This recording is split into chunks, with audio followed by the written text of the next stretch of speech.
Hey there! Have you ever wondered about gravity? About what causes milk bottles, spoons, and bowls of cereal to fall to the floor rather than to the ceiling? What invisible entity comes in physical contact with the skin of these objects? What pulls them downwards towards the center of the earth? Well, here's a neat way to visualize the mechanism of gravity. It explains why gravity goes through things and affects every atom.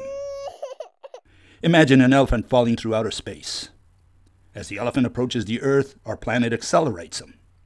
Assume now that all the atoms of the elephant and the Earth are physically interconnected. When the elephant is very far away, the lines come together and act as one.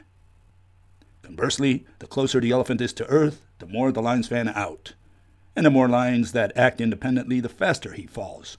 The angles at which the lines extend change as a function of distance.